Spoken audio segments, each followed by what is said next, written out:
Písal sa rok 1792 a v drsnom, vetrom ošľahanom kraji Kisúc, kde sa hory dotýkajú neba a doliny sú často zahalené hustou hmlou, sa odohral príbeh, ktorý nám dnes, po viac ako 2 storočiach, vyráža dých svojou surovosťou, no zároveň nás núti zamyslieť sa nad tým, čo všetko je človek ochotný obetovať pre holé prežitie.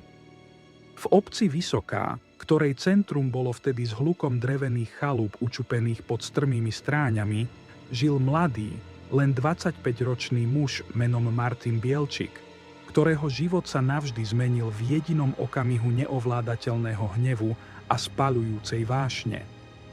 Láska v 18.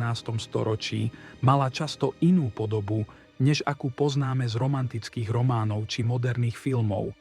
Bola to láska tvrdá, poznačená každodenným bojom o chlieb. A v prípade Martina Bielčika bola táto láska otrávená tým najhorším jedom, aký môže ľudskú dušu postihnúť, a to chorobnou žiarlivosťou. Jeho manželka Dorota bola ženou, ktorá musela znášať nielen ťažkú prácu na poli a v domácnosti, ale predovšetkým podozrievavé pohľady svojho muža, ktorý videl zradu a neveru aj tam, kde možno žiadna nebola. V mysli mladého Martina sa usadila myšlienka, temná a neodbitná ako tieň, že jeho Dorota má pletky s miestnym paholkom, istým Ďurom, ktorý slúžil u bohatšieho gazdu Jána Turiaka a ktorého prítomnosť v dedine bola pre Martina ako červené súkno pre rozzúreného býka.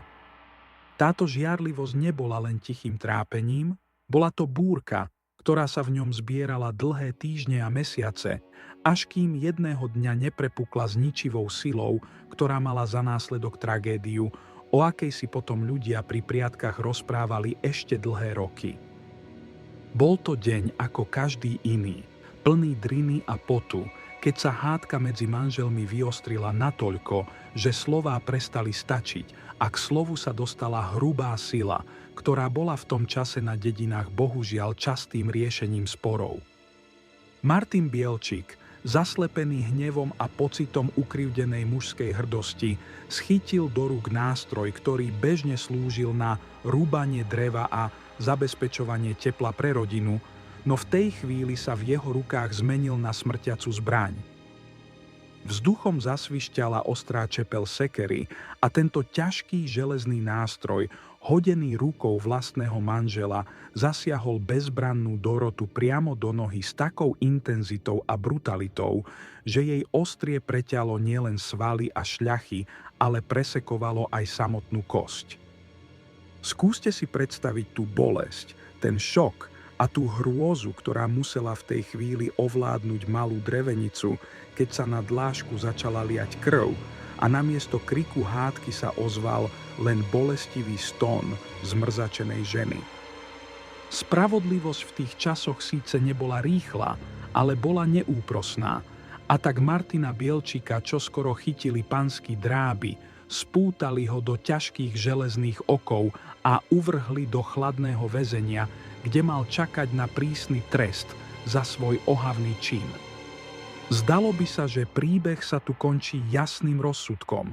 Vinník je za mrežami a obeť sa bude musieť vyrovnať so svojím ťažkým osudom, no práve v tomto bode prichádza zvrat, ktorý nám dokonale odhaľuje psychológiu a sociálnu situáciu vtedajších ľudí. Zmrzačená Dorota, ktorá ostala sama v prázdnej chalupe, s nohou, ktorá sa už nikdy nemala poriadne zahojiť, a s vyhliadkou na život o barlách začala premýšľať nie o pomste, ale o svojej vlastnej budúcnosti. Uvedomila si krutú realitu, že ako mrzáčka, ktorá nemôže plnohodnotne pracovať na poli, kosiť trávu či nosiť ťažké bremená, je v očiach dedinskej komunity odsúdená na pomalú smrť hladom a biedou. V jej hlave sa zrodil plán, ktorý by sme dnes možno nazvali prejavom štokholmského syndrómu, no v roku 1792 to bol čistý pragmatizmus a boj o prežitie. Dorota sa rozhodla urobiť niečo nečakané. Niečo, čo šokovalo aj samotných sudcov Pánskeho súdu, pretože sa rozhodla napísať, alebo skôr nadiktovať, oficiálny list, v ktorom prosila o milosť pre svojho muža, pre toho istého muža, ktorý ju pred pár dňami takmer zabil. V tomto liste sa nachádza jedna z najsilnejších a najmrazivejších vied, aké sa v archívnych dokumentoch z tej doby zachovali. Veta, ktorá znie: kto mňa ožobráčil, nech ma teraz aj opatruje. Zamyslíme sa nad hĺbkou a významom týchto slov, v ktorých nie je ani stopa po romantickej láske či odpustení v kresťanskom zmysle slova, ale je v nich chladná logika ekonomickej závislosti. Ona vedela, že bez muža, hoci aj násilníka a žiarlivca, nemá šancu prežiť zimu, nemá šancu zabezpečiť si drevo či obživu, a preto bola ochotná prijať späť do svojho domu človeka, ktorý jej spôsobil doživotné zmrzačenie. Bola to kalkulácia zúfalstva, kde strach z hladu a samoty bol silnejší než strach z ďalšieho násilia, a kde sa manželský zväzok zredukoval na prostú dohodu o vzájomnom prežití.